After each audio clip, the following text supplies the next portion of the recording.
Welcome. I'm here with Christopher Weber-Fürst, who not only speaks 5 languages, but he's been working and studying in various countries. So he has owned a large-scale farm in Norway. He was formerly in sales and marketing as an executive in the telecom, and then he transitioned into coaching. So he defines coaching as finding the best version of yourself while being courageous and vulnerable. And there is something in the air around co-creating and finding a common sustainable future. The future is female. Welcome, Christopher. Happy to have you on Mastering the Unknown. Thank you so much, Melanie. And I really like the title, Mastering the Unknown. Who would have thought that we will be in this transition to something that we don't know, like half a year ago. And mastering it, the unknown, that's a really, it's just kind of like a fun title, and it makes me really curious. How can we master the unknown? And how can I master the unknown? How can we support each other in mastering this new unknown? So thank you for inviting me. I hope we together can create a curious space and dive into the unknown. I love that. And you know, what you're speaking to is collaboration. There's something about collective consciousness and co-creation. So all these topics of finding a mutual space. And there's a paradox, right? Once we've mastered the unknown, it becomes known. And then there's a whole new territory to explore. So there's a fun element in it until it's not, right? Until you focus on the uncertainty and onto the unknown and all the obstacles. What do you make of, what do you know about mastering the unknown? Well, first of all, there's so little things we can control. To be able to predict anything would be in vain, because we cannot do that. I have this quote that I often use. It's like, how can I know what I don't know if I don't know what I don't know? I love it. You know, how deep do we want to go down the rabbit hole? But since I come from Norway, with the Scandinavian long traditional social democracy, we're co-creating, we do things together, because we know that if we do things together, we will get more back. This is like really taking care of each other. And this is a very deep value in me. And because when we do things together, it's like they say in Ubuntu, you know, I am because we are. And then I bring you into existence because we are codependent somehow. If we don't expect anything back, because that satisfies our ego needs. So if you look at human evolution over the last 400,000 years, since we started to be in the plain, looking at wolves and horses and tame them, and started to develop as human race of humankind. We have been going through a lot of paradigm shifts. What does it mean to be a human being? And on these different levels, there has been a paradigm of, so how are we behaving together? And so we learn from this and we develop into a higher level of consciousness. Whether that's good or not, that's another question. But we learn from previous paradigms and we develop. And the development, the evolution goes faster and faster. So now we are entering a higher level of consciousness. That is my experience after coaching thousands of hours and hundreds of people. There is a shift in the consciousness of what does it mean to be a good human being? Whereas before, like 20 years ago when I started, it was like business, saving costs, be effective, still important, but it was only focused on external issues that has to do with business. Whereas now it's much more like being a human business architect. You know, how can I build my business from the human's perspective? And now I think the Corona crisis just reinforced the crisis that was already there, for us to open our eyes to see something needs to change. And it's not only about the change, it's about the transformation to a higher level of consciousness.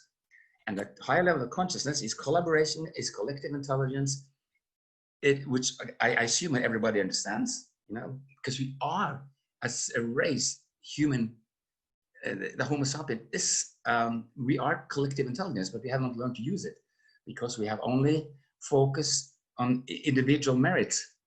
You know, in business, it's everything that is based on individual merits is what being rewarded. So, which we can measure qualitatively, but quantitatively, but measuring from a qualitative perspective. How good are we working together? You know, what do we do to work together? And that, I think, is a new leadership paradigm, which is required to learn systemic relationship intelligence. And what I have learned in this last couple of months, leadership is not a person. Because if you think about, I ask people, what's the first thing you think about if you think about a person as a leader? Most people say, well, it's a middle-aged white man putting the direction and we follow. And think about what is then our responsibility to contribute to a common goal. And when we start thinking like, I would like to be part of something that makes sense. I would like to be part of having a purpose that makes a life better. So when everyone gets together and perform and create a context in organizational culture where that is the goal, wow, it's fun to go to work. And this is the new leadership paradigm, I think, is for a leader to focus on how can I do that? How can I consciously bring that other person into existence by having the attitude, I am responsible for mutually empowering and unfolding our system. Because if I change my strategy towards that person, it has a huge effect on how we can work together.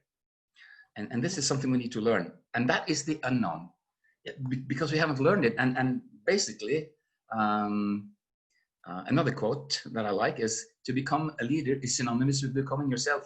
It's that easy to say, but that also that difficult to do. Because of the way that we are raised and conditioned by our own self-image and our history, we are just basically living in the past. And so, you know, we talked initially about Otto Scharmer leading from the emerging future. Because somehow I think we have a kind of a concept or a feeling, what is it that we want to create? And everybody that I talk to agree with that, but they don't know how, they don't know what they should do and why. But that's the transformation, and that's the paradigm shift to create this new. Yeah, and while you mentioned Otto Scharmer, hearing him on Monday of being vulnerable and acknowledging our ignorance in the sense of what we don't know, acknowledging how we feel with everything around uncertainty, and also the whole stepping into vulnerability.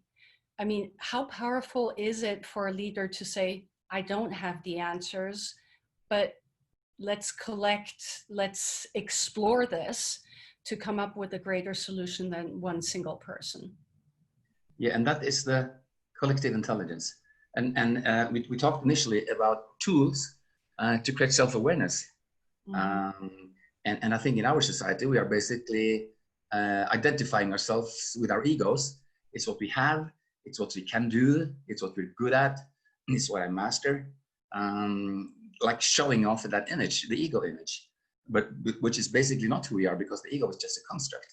So beyond that construct, there's much more of us, which is all the qualities that we are initially born with, you know, like love, curiosity, innovation, empathy, willpower, love, joy. And if you were children, you know, you can see it in them. But then, of course, we learn it's not okay to show off with all these emotions and do kinds of crazy stuff. And then we unlearn to access these qualities. But is there any qualities that we need as grown-up conscious person? Is to be playful, is to be vulnerable. You know, your ability to be vulnerable, because you allow yourself to be it. And you know, Brené Brown has an amazing TED talk on vulnerability. And of course, intuition, empathy, we do this together. We can multitask. We do give because we know that giving from the heart, from the soul, from love and compassion, it's such a reward in it, because what we invest in it is more than we get back. No, the other way. We get more than we invest. It multiplies, right? By giving, Yeah. it's just exponentially there. Yeah. Christopher, I do have a question, because I mean, we're kindred spirits, right? I mean, we Yes. really strongly believe in this coactivity, in co-creation and all of that. We also know that different organizations, different groups are in different stages, right? And I'm just so curious of, what does it need to transition? Because, you might be a new leader in a setting where there's still an old paradigm shift. Mm-hmm. So, what do you do? Can one single person, operate in a system? And I mean, you used the word curious. And I think we need to be curious. We need to be goddamn curious and allow ourselves to ask all these funny questions like we know nothing. What would that be like if people come to work and they could choose themselves what they want to work with, whom they want to work, what gives you your passion, where's your talent? And I mean, we're seeing organizations that are trying to do this now with self-organization. We talked about Frederick Laloux. We need people who have because it's also about courage. Like a paradigm shift, people are starting to question a paradigm and have the courage to develop as a person and a leader, to be a leader and not be a manager. So if you look at the work of Laloux and Richard Barrett, they say that on this model, which you will present later, on level 5, it's about personal development and a level of consciousness where you have found your own core values, you have found your life purpose, and then you can start leading yourself, and then you can start leading people. But you have to be on that maturity of leadership level before you can start leading others, because the sense of leading others is to have an understanding of how can I, as a leader, with my autonomy, with my authenticity, understand what is it that my team, my system wants from me, and how can I create a relationship of that system where we all have the same understanding of where we want to go. And that is the leadership intelligence, because it's also about being able to listen and understand what is it the other wants, and do that in my own particular way, because there's only one leadership style that belongs to you. I mean, there's no one else that can copy that. I mean, everyone else is taking anyway, so just try to be yourself. I love that from Oscar Wilde. Yes. Christopher, yes. you also focus very much on the future's female. Can you speak a little to that? What you mean by that? Well, it depends on the long time you have. Because when I start talking about it, it's an issue for me since I was 4 or 5 years old. That had to do with the way that I was raised.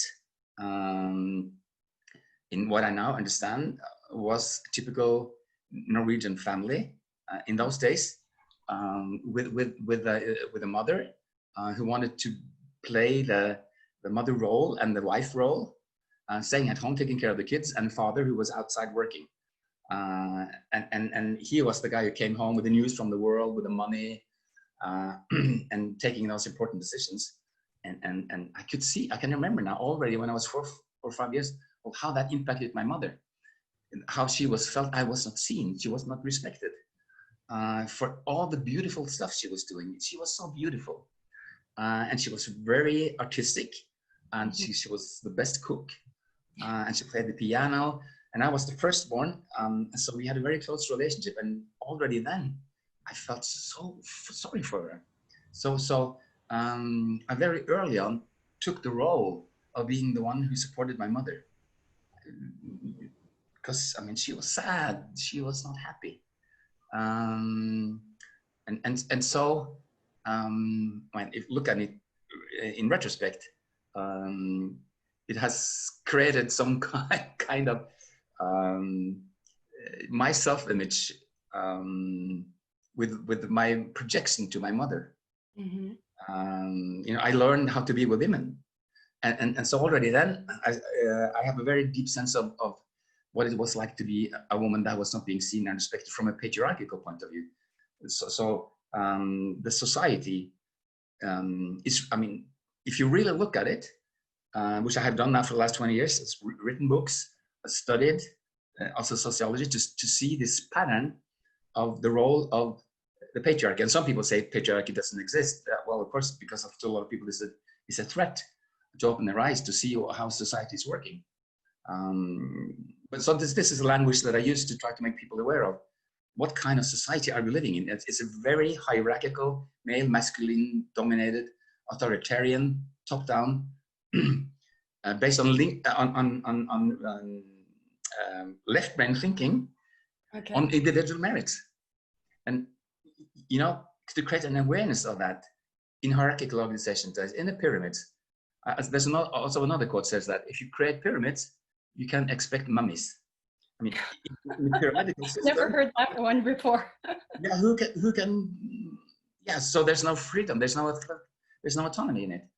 I've been doing all the kinds of work that I've been doing over the years, working as an executive in IT, telecom, and 20 years of coaching. I see this more and more and more. And I've been coaching women from all over the world. And the self-awareness of, so who are you as a woman without this construct, without this voice telling you, you have to behave in a certain way because you're a woman. You are not as worthy as a man. You have to work harder. You have to prove you better. You have to fulfill all those roles. You do much more work in the house.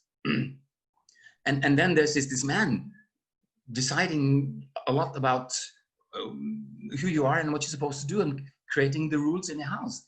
And in a sense, it's not intrinsically being said, but it just lies in our society. And that is totally unfair. And we're losing such a huge potential of co-creating the synergy between the masculine and the feminine. So when I say the future feminine, it's to raise an awareness. What would that bring to society, to business, to this world, to our children, to the future generations? If we finally arrive at this point where every woman on this planet has the same opportunities and rights as men. We don't have that today, which means I think we don't live in a democracy. Most women don't have the same human rights as men. And this has to change. And I think that is part of what we're experiencing now. To see that those female qualities is what the world needs to create that kind of global glue, family glue that we need. And so, I mean, this is my mission, is to create a grandchildren-friendly economy. What is this world going to look like if we continue to exploit already the limited resources on this planet? Why is economical growth important if people don't thrive? You know, we have to ask these questions. Very, very much so. And you were talking about future generations. And I mean, if you think about new models such as shared economy, right? I mean, it's a no-brainer of, does everyone have to own everything, or can some things be shared? And yet we're transitioning right now, right? I mean, there's so much impact that the virus has created. There is upheaval in systemic things that have been taken for granted. You know, if you're talking about hierarchies and patriarchal structures, or very strongly here in the US, systemic racism. So it's surrounding us, and there's more, it's more permeable, or it's more present. And so what I love is, you know, you're talking about the emergence. So, you know, what is it right now? I feel like, what's the practical piece to take, to go, to direct? Like I said, I think strongly, I feel strongly that humankind is evolving to a higher level of consciousness. And I love the work of Otto Scharmer. The challenge with the work of Otto Scharmer is not so easy to understand for people like you and me who is working with it all the time, because we get into talking in this language, which is in a sense very theoretical. That's the feedback that I'm getting. I get it, but what you're saying, what's the practical implications? So what I like about Otto Scharmer is he used the word presensing. And it's like to be present in the moment and sense, download. You were mentioning the collective consciousness, and there's also a collective unconsciousness, which we have to make conscious. And I think the collective consciousness is the collective way of thinking, and the language that Richard Barrett uses is the language of the soul. Whether you think that's too esoteric or not, it's dependent on whether you speak German or English, because Freud was translated to English as psychology, as the logic of the mind. There's a student of Freud called Bruno Bettelberg. He's written a book about it, The Soul of Man, and explains how the work of Freud was completely with the disaster to translate to English. So psychology is really like the logic of the soul. And in Finland, they call psychology the science of the soul. So I mean, there's so much more of us than the ego, than the I.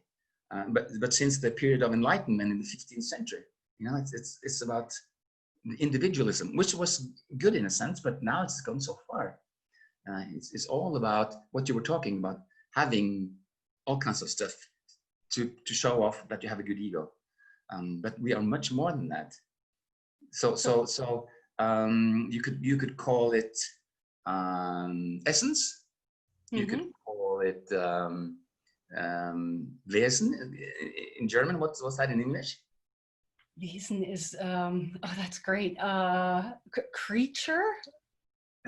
That, well, isn't it being, right? It's being, yeah. Talking, it's the being piece. Yeah. And that really ties closely back into what you were talking about, values. If we, you know, like Delphi, if know thyself, if you know yourself and if you know your values, that's always something that you can come back to. Yeah. So coming back to your question, yeah, working with values deeply resonates with what is it that you need to feel good, because those values, you were not you were not born with those values. That's something you develop over the years to find out what's important for you. And if you look at this model of Richard Barrett with the different stages of human transformation to a high level of consciousness, each level has different values. Because now, being a white middle-aged old man, I have very different values than when I was like 10. But we build on those values and we do develop. So creating an awareness of what's really important for me. What is it that I need to feel like I'm flourishing? I'm in the flow. That happens when you live your values, and then you live also according to the desires and values of the soul, which means that, like you were saying, I'm here for a purpose. You know, like Mark Twain says, the two most important days in your life is the first one when you're born, and the second one is when you find out why. I mean, why not use this life for something meaningful? And I think the older we get, the more we really realize, maybe it's banal to say it, but you know, wouldn't it be great if the world was a nicer place? Oh, and then a lot of say, but I cannot change the world. I totally disagree with that. Margaret Mead, a very famous American anthropologist, said, never doubt that a small group of people can change the world. In fact, that's the only thing that is true. So however you want to have an impact on changing the world, it has some kind of ripple effects. So obviously, to start with ourselves, defining what's our core values, and defining how can I use these core values to find my life purpose, and what is it that I can offer to the world that the world needs. And when you find out what that is, and you find the people who share your values, you share your vision and mission, you know, that is like Darwin says, you know, when you do that, you will be part of creating an image of what can we together develop to a high level of consciousness, which is something new, which we don't know. And Yeah. I invented this slogan myself. The future is a different country. They do things differently there. But, I love that. yeah, but we don't know what it is. But the thing is now, we have to be curious and we have to be courageous and bold and vulnerable and have fun, creative, innovative, and have much more women on board, because we know that if you do that, you can really create a culture of real radical and social innovation. So that is, for me, a prerequisite to create this new world, is to really create the synergy between the masculine and feminine, because we need both. It's not like, men are out. But we as men need to engage in this because it will benefit all of us. Oh, absolutely. And I do also think there's a component of, what it speaks to is diversity. Having done a lot around innovation, the more diverse, cognitive diverse a group is, the more innovation can flourish if there's trust and if there's a shared voice. So it really becomes interesting of creating a country where things are being done differently, and that unifies different diversities and brings everyone together. So Christopher will definitely add that link to the values so people can see that on the page. You also brought something about the chapter of a book that you're writing, New Female Leader.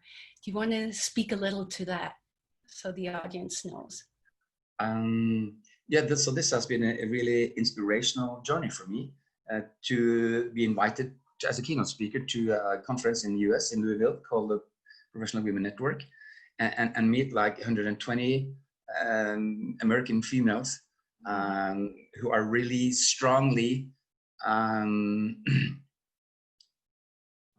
it's so, now that I know what's happening in the US right now, to hear the story of Black American females, the narratives of their mothers and their grandmothers, they were slaves, and to hear those personal narratives,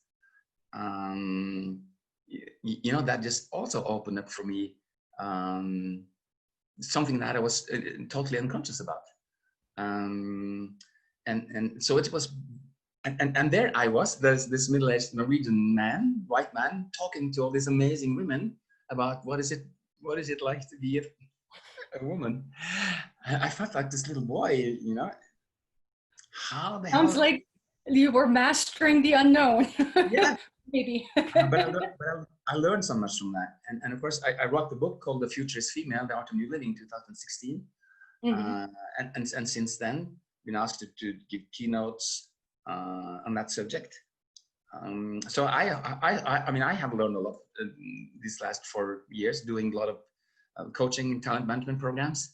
And what's the challenge for women to not lose herself in this male masculine environment, to stay with her inner voice and to find that. So I was invited to write this chapter, which is it's a book with many contributors, not only me, but I write in general about leadership and why are the female qualities so important and so needed in order, because what very often happens in an organization is it's so masculine defined that we don't even think about it, that is masculine design. And then the focus is only on personal mastery. It's it's focused on meritocracy, and then it's all about the I, it's only about the ego, and then what is needed to reach the goals of the company, they just disappear. And because what we need to work better together. We need to see each other. We need to have long-term thinking. We need to see each other, and all of those, I agree, it's stereotypically to call them for female, but that is what we do to create a language of making people aware of what are different qualities that we can use to reach the 20-year goal in the future, or whatever, 10 years. So we need a language to talk about this. So right now, with the paradigm shift that we're facing and with what's emerging, what do you think is the one thing for all of us to concentrate on? So I was so fortunate when I was in Davos last year. I met the Swedish climate activist, Greta Thunberg. And then she was just a little girl, kind of scared with her own bridles, with her father and the camera. Nobody noticed her, but I knew her. I knew her work, so I talked to her. And by the way, you don't have to be stinking rich with a private jet to go to Davos, to the World Economic Forum. Everyone can go there. Okay. So I did, and then we're sitting in a cafe, and everything is for free. You can go and have a coffee, you can have a drink, you can have food, listening to all kinds of interesting talks. And then she came in with her father, and I just had to say to her, thank you so much. Your work is amazing. You're going to move the world. And she was like, but then I talked to her father, and then I met her this year too.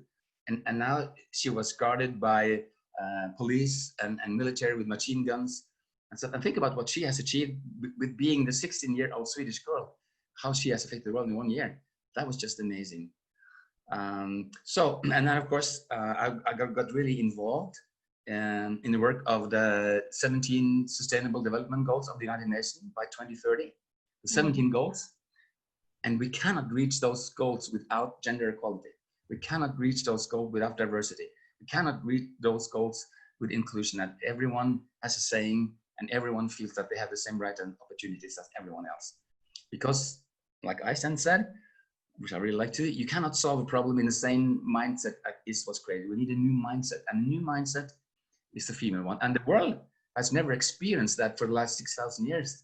And we're not talking about the matriarchy, because there has, in the history of humankind, never existed anything that we could call matriarchy on the same principles as patriarchy. So we need to include, because women in general, they don't think like patriarchy.